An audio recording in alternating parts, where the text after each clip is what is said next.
Hello student, पिछली दो क्लासों में आपको चैप्टर नंबर 3 मैट्रिक्स की स्टार्टिंग की थी। आव्यूह किस प्रकार रिप्रेजेंट किया जाता है, आव्यूह को किस तरीके से, कितने प्रकार के आव्यूह होते हैं, आव्यूह पर दो चार आपको छोटे छोटे सवाल भी कराए थे। अब इसमें नया टॉपिक स्टार्ट करते हैं, आव्यूह पर संक्रिया। आव्यूह पर संक्रिया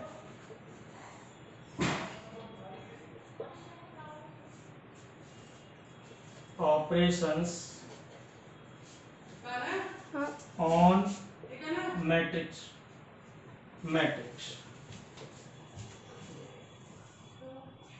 ऑपरेशंस ऑन मैट्रिक्स, आव्यूह पर संक्रिया। जैसे हम छोटी क्लास में पढ़ते हैं जोड़ना, घटाना, गुणा करना, उसी तरीके की आव्यूह पर भी संक्रियाएं होती है। तो पहली संक्रिया है इसकी योग संक्रिया। योग संक्रिया, एडिशन ऑपरेशन।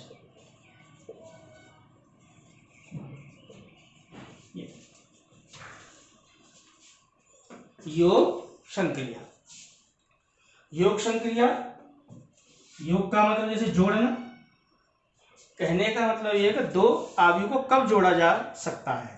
तो पहले याद रखना, दो आव्यूह को तभी जोड़ा जा सकता है जब वे समान कोटि के हों।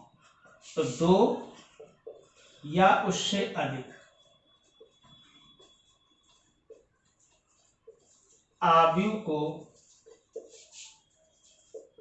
तभी जोड़ा जा सकता है,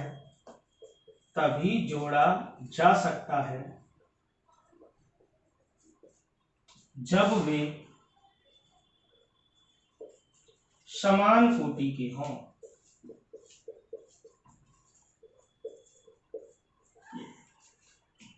अर्थात उनका क्रम समान होना चाहिए।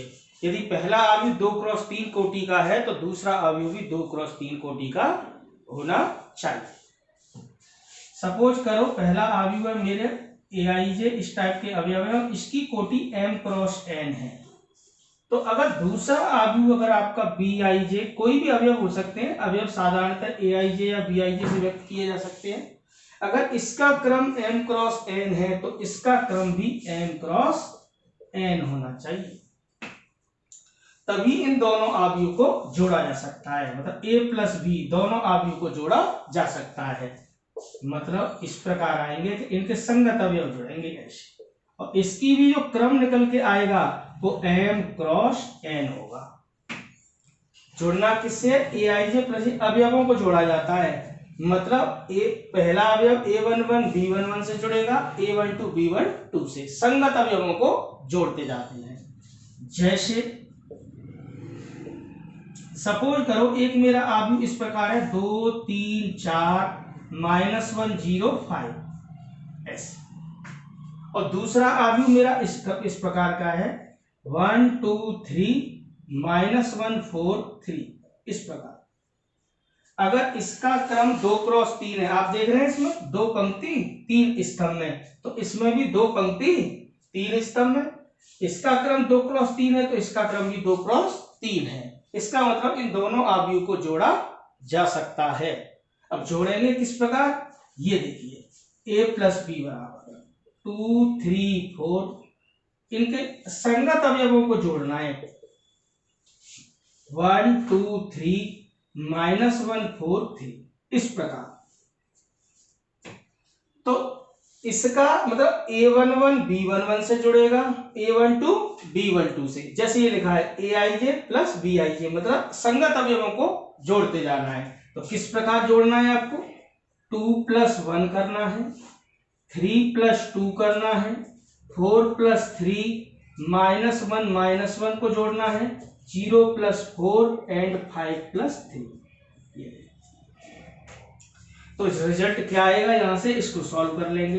2 और 1 3, 3 और 2 5, 4 और 3 7, -1 -2 हो गया, 4 के 4, 5 और 3 8। तो जो रिजल्ट आएगा उसका क्रम भी कितना आएगा, 2 क्रॉस 3, क्योंकि ये वाले अभी कितने क्रम के थे, 2 पंक्ति 3 स्तंभ, तो इसके रिजल्ट में भी यही आएगा, 2 पंक्ति 3 स्तंभ। तो ये आपका समझ में आ रहा होगा। दो आवी को कैसे जोड़ते हैं, दो आवी को तभी जोड़ा जा सकता है, ये ध्यान रखना, जब वे समान कोटि, कोटि से मतलब हमारा क्रम, ऑर्डर, कोटि कह लो, क्रम कह लो या ऑर्डर कह लो। दो आवी को तभी जोड़ा जा सकता है जब वे समान कोटि के हों। जोड़ते किस प्रकार है, उनके संगत अवयवों को जोड़ देते हैं। तो ये आपको जोड़ना समझ में आया होगा। ये पहली संक्रिया है, दो आवियों का जोड़ना। इसके ऊपर क्वेश्चन आते हैं, अभी आपको समझाएंगे किस प्रकार आएंगे। तो पहली संक्रिया है, इसके अपने कुछ गुणधर्म हैं, देखते हैं क्या।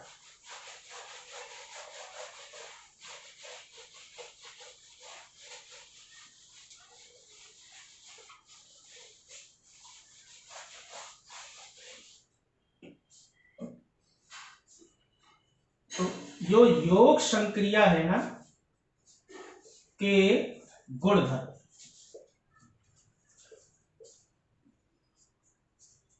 Properties of addition operation. हालांकि एग्जाम टाइम में क्वेश्चन में ये नहीं पूछी जाती, लेकिन आपको गुणधर्म इसके पता होने चाहिए। तो योग संक्रिया की क्या क्या गुणधर्म है, क्या क्या प्रॉपर्टीज है। तो पहली, क्रम विनिमयता, क्रम विनिमयता।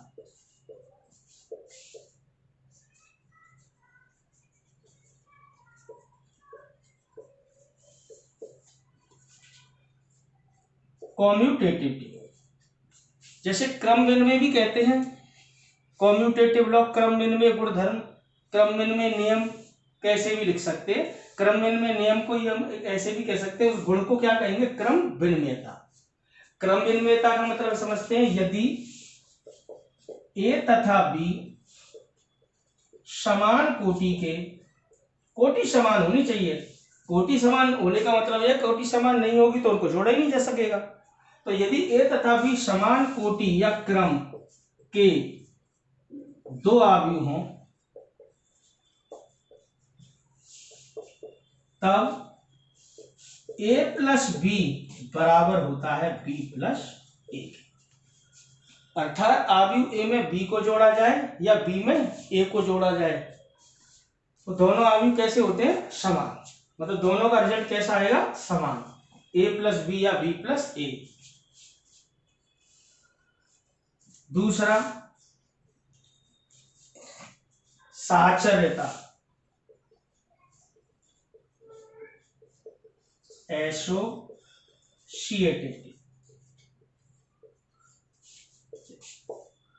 साचर्यता।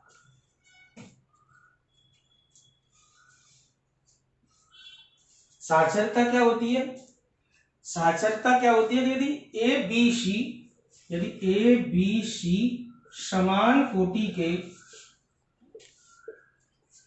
तीन आव्यूह हों,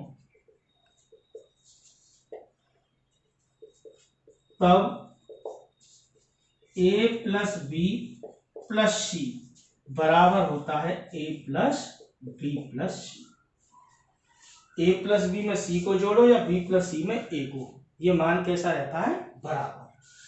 तो ये दोनों गुणधर्म समझ में आए होंगे, क्रम विनिमयता और साचर्यता, कॉम्यूटेटिविटी, एसोसिएटिविटी या कॉम्यूटेटिव लॉ, एसोसिएटिव लॉ, क्रम विनिमय नियम, साचर नियम।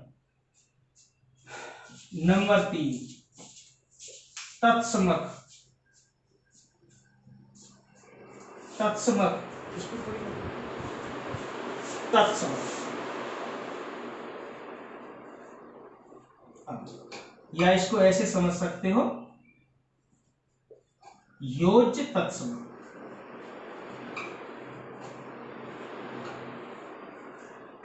एडिटिव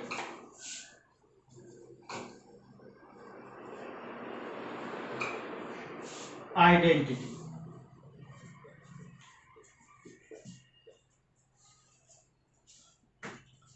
योज्य तत्समक से मतलब क्या होता है, पहले ये समझिए। जैसे साधारण संख्याओं में देखा जाए, अंक गणित वाली संख्याओं में, ऐसे 4 में क्या जोड़ा जाए कि 4 आ जाए, 5 में क्या जोड़ा जाए कि 5 आ जाए।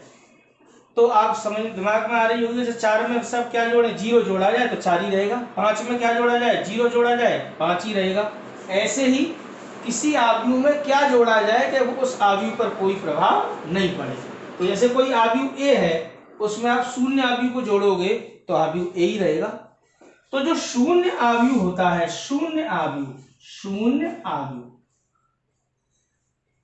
जिसको हम ओ से व्यक्त करते हैं, शून्य आव्यूह योग संक्रिया का तत्समक कहलाता है। तत्समक अवयव कहलाता है। मतलब क्या हुआ इस बात का, मतलब अगर किसी आव्यूह ए में शून्य आव्यूह को जोड़ो तो उस आव्यूह पर कोई प्रभाव नहीं पड़ेगा, या शून्य आव्यूह में ए को जोड़ो तो ए ही रहेगा। तो ये शून्य आव्यूह जो है, नल मैट्रिक्स या जीरो मैट्रिक्स, ये एडिशन ऑपरेशन का एडिटिव आइडेंटिटी योज्य तत्समक कहलाता है। इसको तत्समक के नाम से भी जानते हैं, योज्य तत्समक के नाम से भी जानते हैं, योग तत्समक भी कह सकते हैं आप। तो शून्य आव्यूह जो होता है वो योग संक्रिया का क्या कहलाता है, तत्समक अवयव कहलाता है। तो शून्य आव्यूह तत्समक आव्यूह होता है एक तरीके से योग संक्रिया के लिए। इसके बाद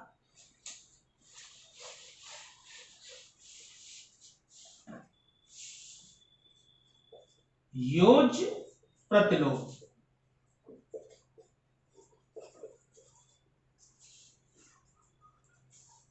एडिटिव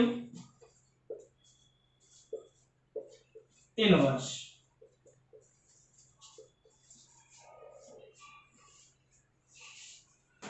एडिटिव इनवर्स, जैसे 4 में क्या जोड़ा जाए कि शून्य आ जाए, मतलब शून्य अभी क्या था, योग संक्रिया का तत्समक। ऐसे 4 में क्या जोड़ा जाए कि शून्य आ जाए, तत्समक आ जाए, तो -4 को ही तो जोड़ोगे।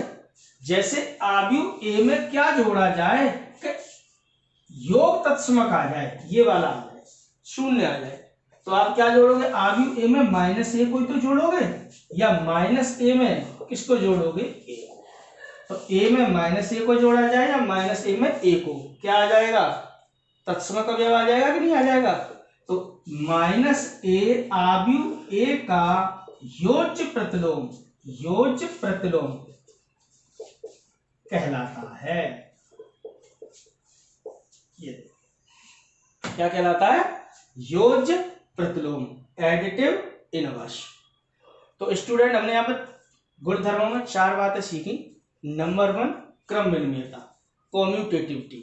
यदि ए और बी समान कोटि के कोई दो आव्यूह हों तो आव्यूह a प्लस बी बराबर होता है b प्लस a के। दूसरी बात, साचरता में यदि a, b, c एक ही क्रम के कोई 3 आव्यूह हों तो a plus B plus c बराबर होता है a plus B plus C. तीसरी बात, योज्य तत्समक, एडिटिव आइडेंटिटी। तो मैंने आपको बताया था शून्य आव्यूह की योग संक्रिया का तत्समक कहलाता है।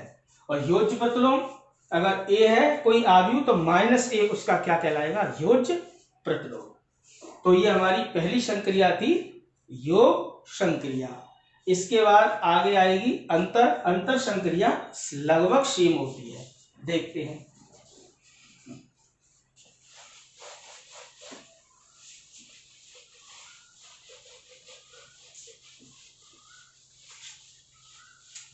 योग संक्रिया के ऊपर आपको 1-2 सवाल करके बताते हैं, छोटा सा, तो आपकी समझ में आएगा। जैसे अभी आपको एक उदाहरण दिया था, उसके आपको समझ में आ गया होगा। इसके बाद दूसरा लेते हैं आपको, अंतर वाला, व्यकलन। नंबर 2, व्यवकलन। अंतर भी समझ सकते हो, अंतर संक्रिया, डिफरेंस, सब्सट्रैक्शन,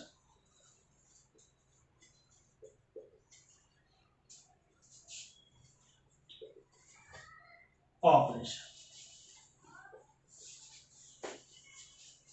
व्यवकलन संक्रिया।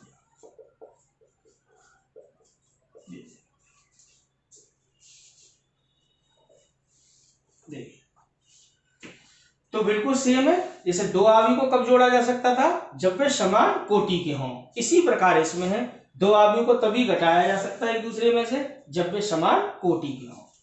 जैसे A बराबर अगर कोई आव्यूह Aij है, इसका अगर क्रम m क्रॉस n है, दूसरा आव्यूह B है, इसका भी अगर क्रम m क्रॉस n है, तो यहां पर A माइनस बी क्या आएगा, इस प्रकार Aij में से क्या घटाओगे, Bij, इस तरह। और इसका क्रम भी कितना आएगा, m क्रॉस। फॉर एग्जाम्पल बिल्कुल सेम प्रोसेस है, जैसे A बराबर 2 3 4 1, B बराबर 1 0 5 3, इस प्रकार आपको A माइनस बी करना है। तो ये किया जा सकता है, क्यों, क्योंकि ये अगर 2 क्रॉस 2 का मैट्रिक्स है तो ये भी तो 2 क्रॉस 2 की है। बस शर्त आपको ध्यान रखनी, दोनों के क्रम समान होना चाहिए। 2 क्रॉस 3 है तो 2 क्रॉस 3 होना चाहिए, अगर 2 क्रॉस 2 है तो 2 क्रॉस 2 होना चाहिए। तो यहां से किस प्रकार करेंगे आप, 2 3 4 1 माइनस 1 0 5 3, इस प्रकार। तो यहां से आगे क्या प्रोसेस अपनाएंगे, संगत अवयवों को करना है। 2 माइनस 1 हो जाएगा, 3 माइनस 0 हो जाएगा, 4 माइनस 5 हो जाएगा और 1 माइनस 3, इस प्रकार संगत अवयवों को। तो a11 minus b11, a12 minus b12। तो यहां से क्या होगा, 2 माइनस 1, 3 माइनस 0, 4 माइनस 5 और 1 माइनस 3, क्या आएगा यहाँ से 1 3 माइनस 1 माइनस 2, इस प्रकार। तो वैल्यू कोई भी आ सकती है, 2 में से 1 घटाओगे 1 आएगा, सीधी सी बात है। 3 में से 0 घटाओगे 3 आएगा, 4 माइनस 5 माइनस 1, 1 माइनस 3 माइनस 2, ये हमारा हो जाएगा यहाँ पर आंसर। इसके कोई अलग से गुणधर्म नहीं है व्यवकलन संक्रिया के, जैसे योग संक्रिया के हैं, इसके अगर पूछे भी नहीं जाते ना ही होते हैं, क्योंकि योग अंतर संक्रिया या व्यवकलन संक्रिया क्रम भिन्न नियम का पालन करती नहीं है, क्योंकि a माइनस बी बराबर नहीं होता है b माइनस ए के। तो इसके कोई गुणधर्म नहीं है, इसीलिए नहीं लिखाए जा रहे। इसके बाद तीसरी आती है गुणन संक्रिया। गुणन संक्रिया को आप समझेंगे, ये मोस्ट इंपोर्टेंट टॉपिक है, और गुणन संक्रिया आपकी समझ में आती है तो इसकी प्रश्नावली के सवाल आसानी से हल किए जा सकते हैं। तो सबसे इंपॉर्टेंट टॉपिक शुरू करने जा रहे हैं, तीसरी संक्रिया इसकी गुणन संक्रिया। देखते हैं,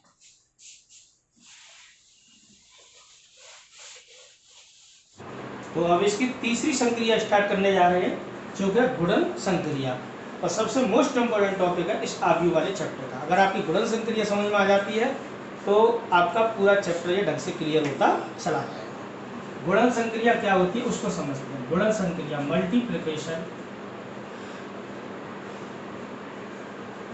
ऑपरेशन।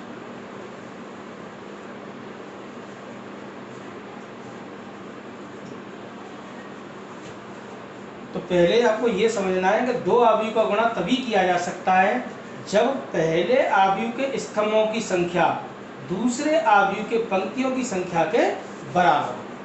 पहले आव्यूह के स्तंभों की संख्या दूसरे आव्यूह के पंक्तियों की संख्या के समान हो। और गुणा कैसे करते हैं वो मैं आपको समझाऊंगा। जैसे अगर कोई आव्यूह इस प्रकार है, Aij टाइप के अवयव है और उसकी कोटि या क्रम m क्रॉस n है, और दूसरा कोई आव्यूह Bij टाइप का है, इस प्रकार कोई भी अवयव है, तो उसका क्रम अगर इसका m क्रॉस n है तो इसके स्तंभों की संख्या इसकी पंक्तियों की संख्या के बराबर होना चाहिए। पहले आव्यूह के स्तंभों की संख्या दूसरे आव्यूह के पंक्तियों की संख्या के समान होना चाहिए, तब a का गुणा b से संभव होगा। मतलब a भी संभव, a इंटू बी तभी संभव होगा, a इंटू बी संभव होगा जब आव्यूह a के स्तंभों की संख्या बराबर होनी चाहिए आव्यूह b के पंक्तियों की संख्या। ये तो दो आव्यूह का गुणा कब किया जा सकता है, ये आपको बिल्कुल दिमाग में रखना है। पहले आव्यूह के स्तंभों की संख्या दूसरे आव्यूह की पंक्तियों की संख्या के बराबर है। और ए का गुणा जब बी से होगा तो ऐसा आव्यूह आएगा सी जिसका क्रम क्या होगा, एम क्रॉस पी आएगा। क्या आएगा, एम क्रॉस पी। मतलब पहले आव्यूह में जितनी पंक्तियां उतनी पंक्तियां आएंगी, रिजल्ट की बात कर रहा हूं मैं, और दूसरे आव्यूह में जितने स्तंभ है उतने स्तंभ आएंगे। तो ए का गुणा बी से करने पर कोई एक नया आव्यूह आएगा सी, और जो सी में किस प्रकार के अवयव आएंगे, सी आई जी टाइप के, और इसका क्रम क्या बनेगा, एम क्रॉस पी। मतलब पहले आव्यूह में जितनी पंक्तियां उतनी पंक्ति आएंगी और दूसरे आव्यूह में जितने स्तंभ है उतने स्तंभ आएंगे। मतलब ए का गुणा बी से करने पर ऐसा आव्यूह प्राप्त होगा जिसका क्रम क्या आएगा, एम क्रॉस पी। तो पहली शर्त तो ये है। तो दो आव्यूह का गुणा कब किया जा सकता है, जब पहले आव्यूह के स्तंभों की संख्या दूसरे आव्यूह की पंक्तियों की संख्या के बराबर है। जैसे मैंने एक आव्यूह ए लिया है, दूसरा आव्यूह बी, तो ए का गुणा बी से कब करा जा सकता है, जब आव्यूह ए के स्तंभों की संख्या दूसरे आव्यूह बी के आव्यूह के पंक्तियों की संख्या के कैसी हो, बराबर। अब गुणा करते कैसे हैं, ये तो रिजल्ट भी लिख दिया। रिजल्ट में जो आएगा वो कितने आएगा, इतनी पंक्ति आएंगी इतने स्तंभ। गुणा कैसे करते हैं, गुणा करने का तरीका समझो। तो ए का गुणा बी से करेंगे तो कैसे आप करेंगे, पहले आव्यूह के पंक्ति और दूसरे आव्यूह के स्तंभ के संगत पदों के गुणनफल के योग द्वारा प्राप्त किया जाता है।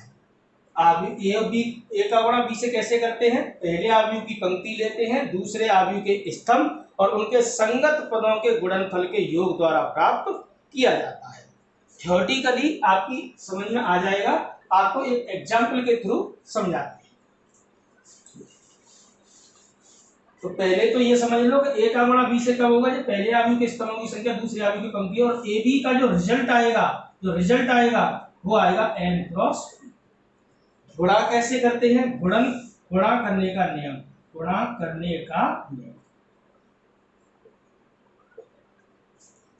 पहले आव्यूह की पंक्ति तथा दूसरे आव्यूह के स्तंभ, पहले आव्यूह की पंक्ति तथा दूसरे आव्यूह के स्तंभ के संगत पदों के गुणनफल के योग द्वारा प्राप्त करते हैं। दो आव्यूह का गुणन कैसे प्राप्त करते हैं, गुणा करने का या गुणन प्राप्त करने का नियम, कैसे करते हैं गुणा करने का नियम का, ये तो कंडीशन है, पहले आव्यूह के स्तंभों की संख्या दूसरे आव्यूह की पंक्तियों की संख्या के बराबर हो, ये तो कंडीशन है। रिजल्ट जो आएगा ये भी कन्फर्म है, जितने पहले आव्यूह में पंक्तियां उतनी पंक्तियां आएंगी, दूसरे आव्यूह में जितने स्तंभ में उतने स्तंभ आएंगे। अब गुणा करते कैसे है, प्रोसेस क्या है, वो प्रोसेस ये है कि पहले आव्यूह की पंक्ति लेते हैं और दूसरे आव्यूह का स्तंभ और उनके संगत पदों के गुणनफल के योग द्वारा प्राप्त करते हैं। एग्जाम्पल देंगे, आपकी समझ में आएगा। फिलहाल ये कंडीशन आपकी समझ में आनी चाहिए।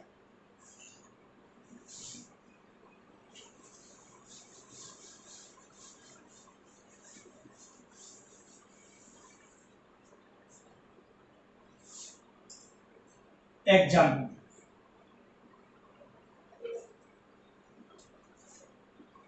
जैसे कोई भी आव्यूह 2 3 1 4 2 6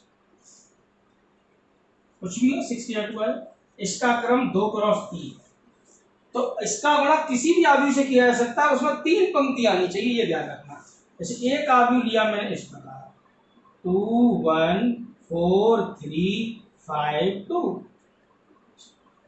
इसका क्रम लिया मैंने 3 क्रॉस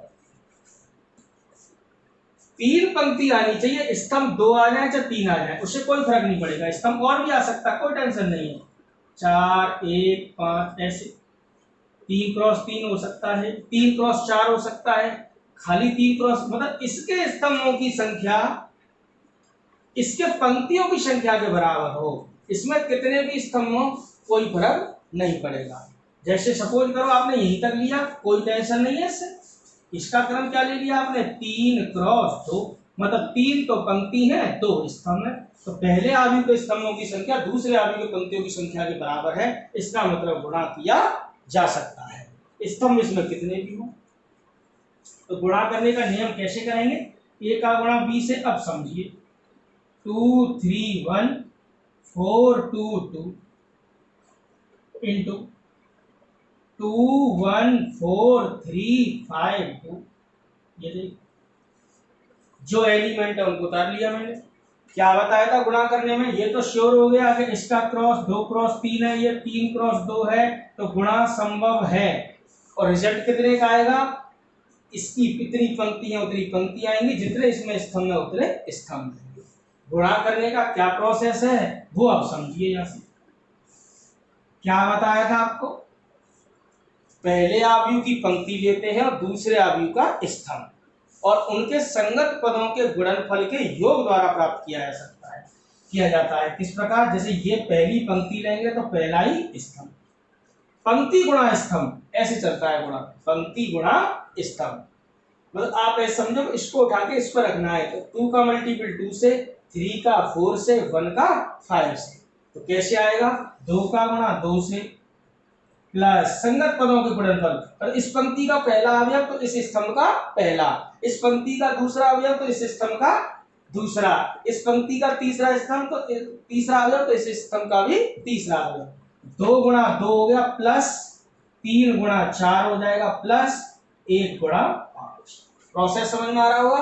अब इस पंक्ति का इस स्तंभ में होगा, जितने भी स्तंभ आएंगे सब में होगा, पूरी पंक्ति तैयार हो जाएगी। अब इस पंक्ति का इस स्तंभ में होगा ऐसे, तो क्या आएगा, 2 गुणा 1, 3 गुणा 3, 1 गुणा 2। मतलब इसको उठा के इस पर रखना है, तो 2 का गुणा 1 से होगा, 3 का गुणा 3 से होगा, 1 का गुणा 2 से। इसका गुणा जब इससे हुआ था 2 का गुणा 2 से, 3 का गुणा 4 से, 1 का गुणा 5 से।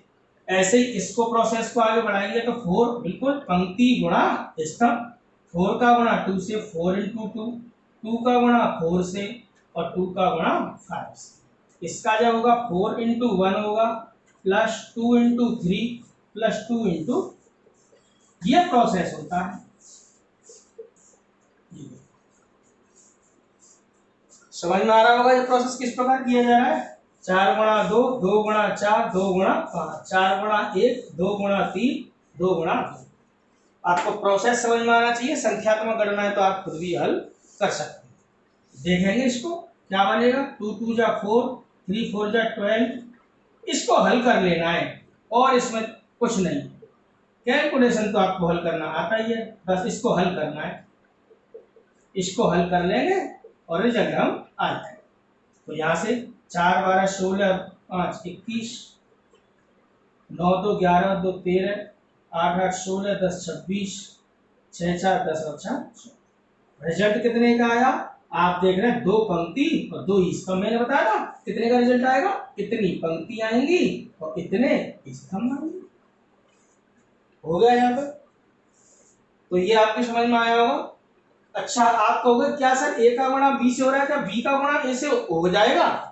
हाँ, तो ये कंडीशन पर निर्भर करेगा, अगर बी के स्तंभों की संख्या ए के स्तंभ पंक्तियों की संख्या के बराबर है तो गुणा हो जाएगा, अन्यथा गुणा नहीं होगा। लेकिन ये जरूरी नहीं है कि रिजल्ट सेम आए, क्यों, बिल्कुल नहीं आएगा, क्योंकि अगर उल्टा गुणा कराओगे तो ये 3 क्रॉस 2 का है, 2 क्रॉस, तो रिजल्ट 3 क्रॉस 3 का आएगा, रिजल्ट सेम नहीं आएगा। आव्यूह का ध्यान रखना है आपको हमेशा, आव्यूह की गुणन संक्रिया कभी भी क्रम विनिमय नियम का पालन नहीं करती है। तो ये आपकी समझ में आया होगा। जैसे आप उल्टा कहें कि क्या सर यहाँ से बी का गुणा ए से किया जा सकता है, तो आपको कंडीशन चेक करनी पड़ेगी, बी के उल्टा चेक करना पड़ेगा। जैसे आपको बी का गुणा ए से करना है तो पहले बी के एलिमेंट लिखने पड़ेंगे, 2 1 4 3 5 2 इंटू यहां से 2 3 1 4 2 2, इस प्रकार। इसका क्रम क्या है आप देख रहे हैं, 3 क्रॉस 2, इसका क्रम क्या है, 2 क्रॉस 3। पहले आव्यूह के स्तंभों की संख्या दूसरे आव्यूह की पंक्तियों की संख्या के बराबर है। मतलब यहाँ पर b का गुणा a से करना संभव है, मतलब यहाँ पर b इंटू ए संभव है, पॉसिबल है, क्योंकि b के स्तंभों की संख्या b के स्तंभों की संख्या बराबर है a के पंक्तियों की संख्या, a के पंक्तियों की संख्या, ये पॉसिबल है। गुणा कैसे करेंगे, वही नियम, हर बार जरूरी नहीं होता ए का गुणा बी से हो रहा हो, बी का गुणा ए से हो ही नहीं पा रहा हो। जैसे मान लो इसमें एक स्तंभ और बढ़ा देता मैं यहाँ पे, तो ये 3x3 का होता है, ये 2x3 का, तो 3x3 का होता है तो स्तंभों की संख्या फिर पंक्तियों की संख्या के बराबर नहीं रहती। तो यहाँ से आपको ये बात समझ में आनी चाहिए। बी का गुणा ए से करना है, सेम प्रोसेस, गुणा कैसे करना है, पंक्ति गुणा स्तंभ।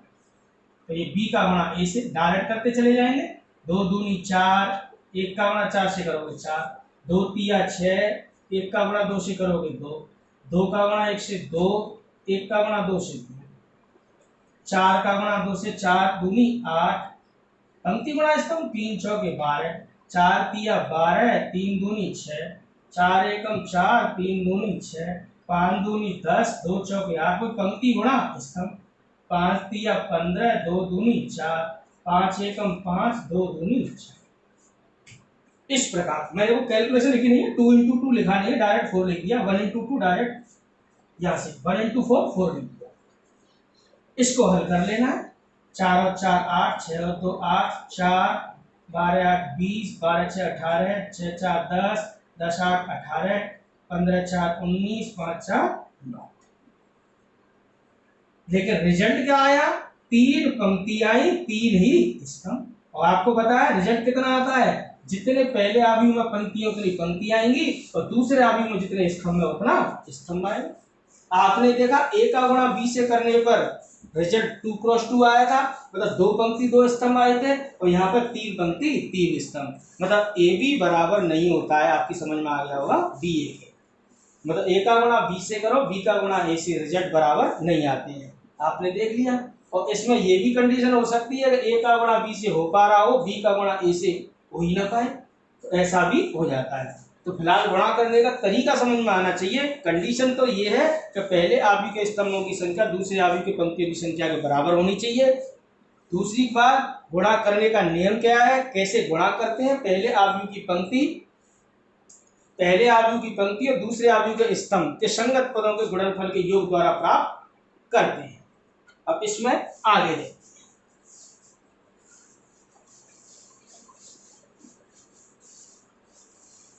तो गुणन संक्रिया के ऊपर तो 100% सवाल आपको मिलेगा ही मिलेगा। गुणन संक्रिया के गुणधर्म, गुणन संक्रिया के गुणधर्म जैसे आपको योग संक्रिया के बताए। पहला क्रम विनिमयता, क्रम विनिमयता,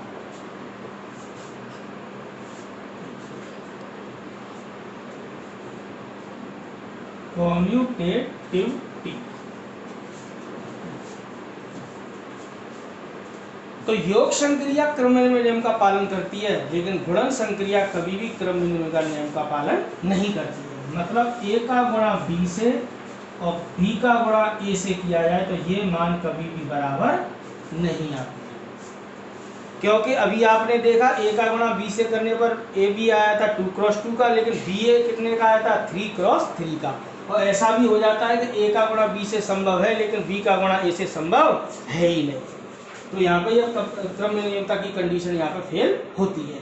तो गुणन संक्रिया कभी भी क्रम विनिमय का पालन नहीं करती है। तो आव्यूह की ध्यान रखना है आपको, गुणन संक्रिया, आव्यूह की गुणन संक्रिया क्रम विनिमय नियम का पालन नहीं करती।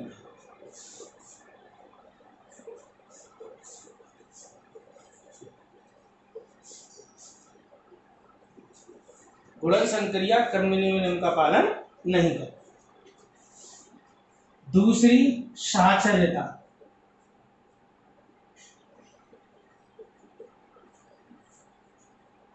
एसोसिएटिव।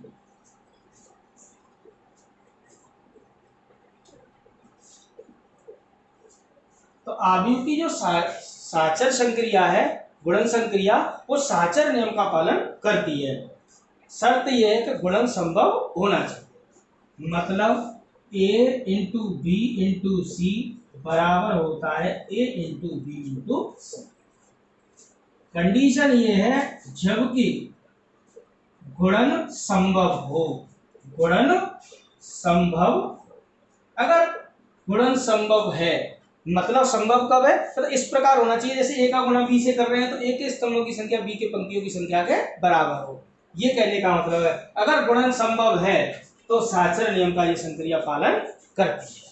तो आव्यूह की गुणन संक्रिया साचर नियम का पालन करती है परंतु क्रम नियम का पालन नहीं करती है। तीसरा, जैसे आपको बताया था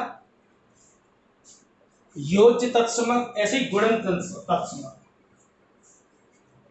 गुणन तत्समक और गुणन प्रतिलोम ये दोनों आपको चैप्टर नंबर 5 में भी पढ़ाए जाएंगे व्युत्क्रम आव्यूह एवं रैखिक समीकरण में। तो फिलहाल इसकी दो बातों याद रखनी है, क्रम बिंदुता और साचर्यता। इसके बाद इसमें आगे की कंडीशन।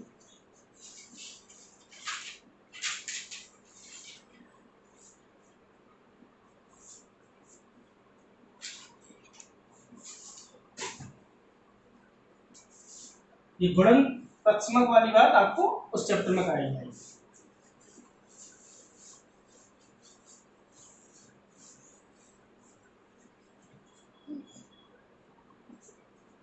एक छोटी सी बात और है इसमें, अदिश गुणन। Scalar multiplication.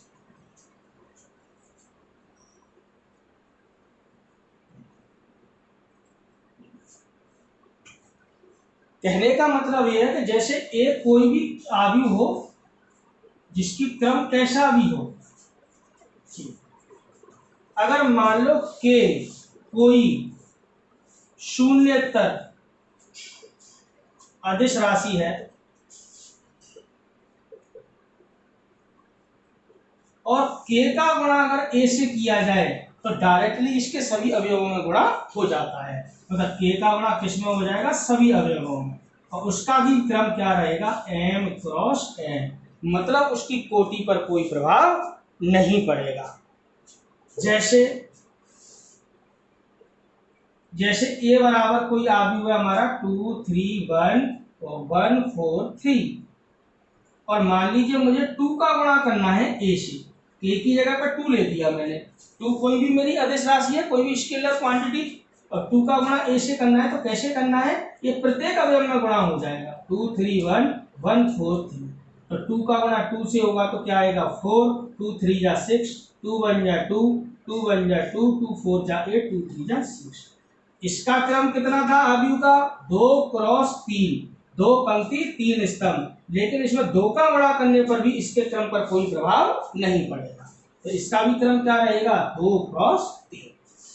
तो ये है एक अदिश गुणन, मतलब एक किसी संख्या का अगर आव्यूह में गुणा कर रहे हैं तो ध्यान रखना आव्यूह के प्रत्येक अवयव में उस राशि का गुणा हो जाता है। क्लियर हो गई होगी ये बात। गुणा करना मैंने आपको समझाया है। एक एग्जाम्पल और लेते हैं, गुणा में गलती कभी भी नहीं करनी। एक और देखते हैं इसका एग्जाम्पल गुणा करने का। गुणा कैसे करना है, मेन तो गुणा करना आपकी समझ में आना चाहिए। तो एक बुक से ही आपका एक सवाल लेते हैं, ये आपकी समझ में आएगा।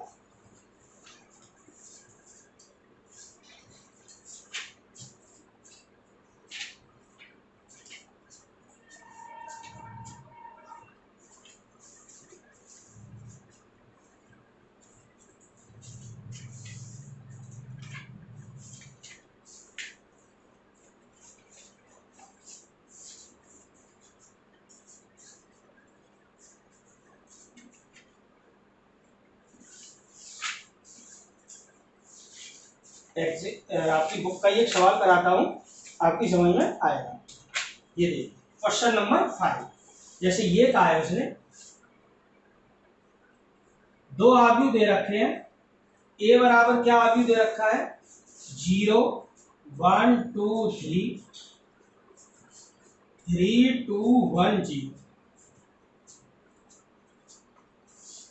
बी बराबर क्या है,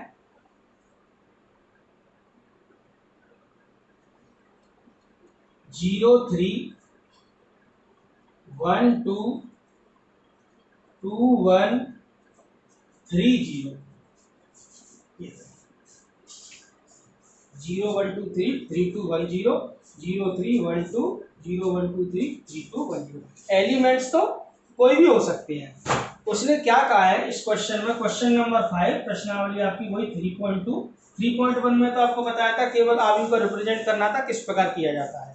तो वो ये कह रहा है यदि ए बराबर ये हो बी बराबर हो तब दिखाइए कि, तब दर्शाइए कि, या ऐसे करिए दर्शाइए कि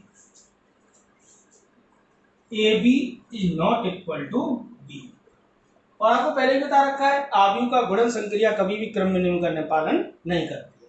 देखते हैं सॉल्यूशन में क्या करना है आपको, ए का गुणा बी से करना है और बी का गुणा ए से। ए का गुणा बी से कीजिए 0 1 2 3 3 2 1 0।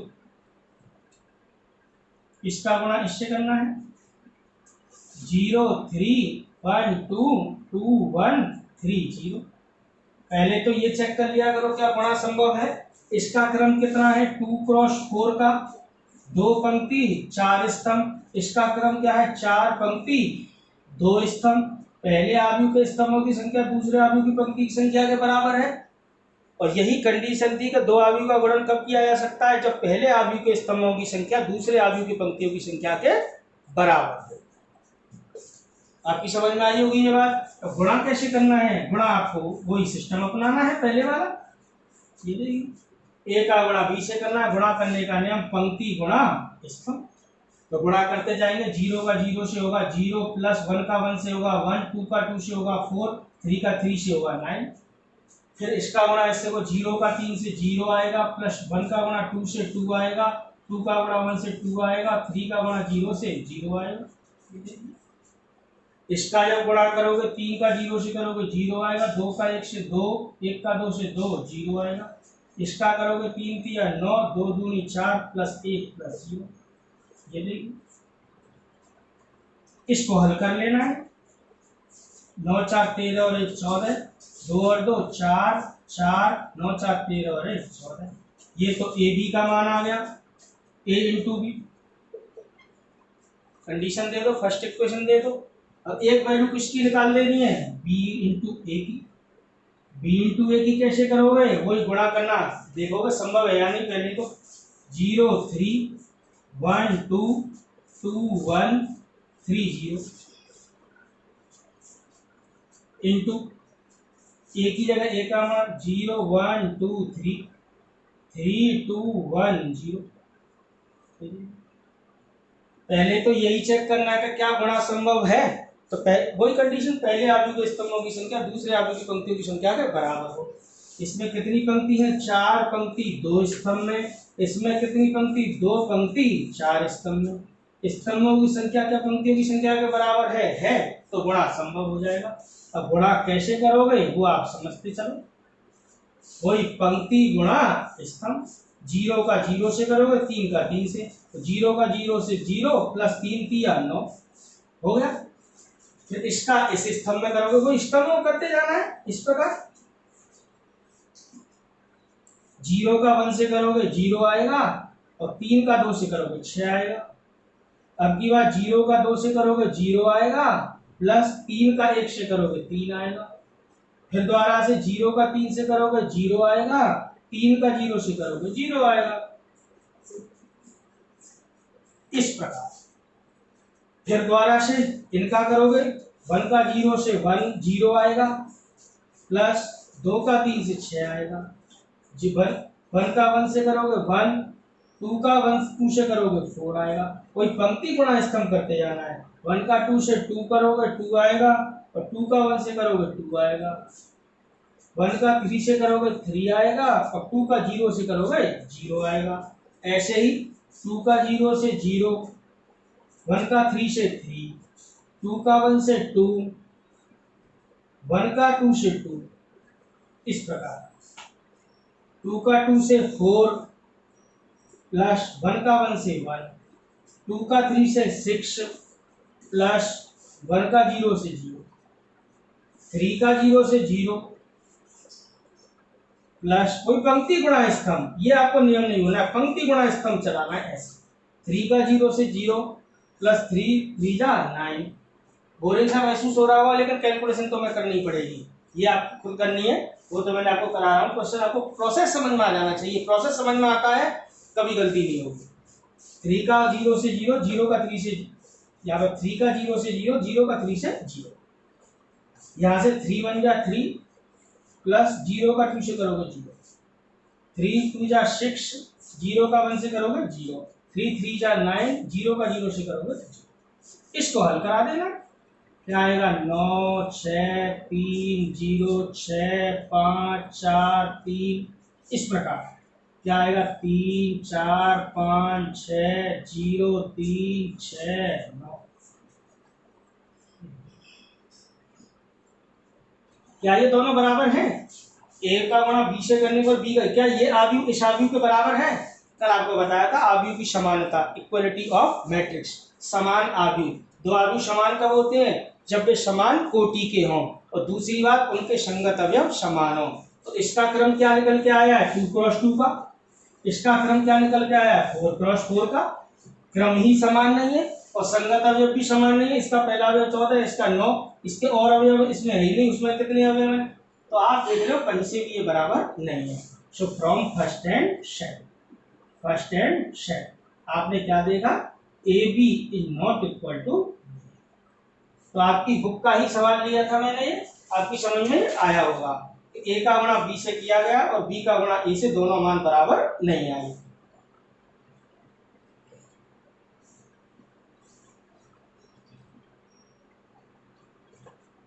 तो आपने आव्यूह पर आपने 3 प्रकार की संक्रियाएं पढ़ी। एक चौथी भाग संक्रिया, वो आव्यूह में नहीं होती है, ध्यान रखना। भाग संक्रिया नहीं होती, केवल 3 ही प्रकार की संक्रिया होती हैं, योग संक्रिया, व्यवकलन कह लो या अंतर कह लो, और तीसरी संक्रिया गुणन संक्रिया। गुणन करने का नियम समझ में आया होगा। अपनी प्रश्नावली के उदाहरण समझने हैं, क्वेश्चन 1-2 हल करके देखने हैं। 3.2 प्रश्नावली पूरी आसान है, आप प्रयास करना इसको हल करने का। अब मैं इसका नया टॉपिक लेके आऊंगा नेक्स्ट क्लास में। आव्यूह पर संक्रिया के बाद अगली कंडीशन आएंगी आव्यूह के, और उसके सवाल कराएंगे। तो अगली क्लास तक आपको इसको पढ़ना है थोड़ा सा। पिछली 2 क्लासों में आपने देखा, आज जो लेक्चर था हमारा, वो हमारा 10वां था। पिछली 9 क्लासों में आपको, पहली 7 क्लासों में आपको पढ़ाया था चैप्टर नंबर 2, 8वीं 9वीं क्लास में आपको पढ़ाया है आव्यूह। तो लेक्चर नंबर 10 में ये आपको ये आव्यूह पढ़ाया गया है। उसी के आगे तो इसको ढंग से पढ़ना, ठीक है? अगली क्लास तक। Thank you student.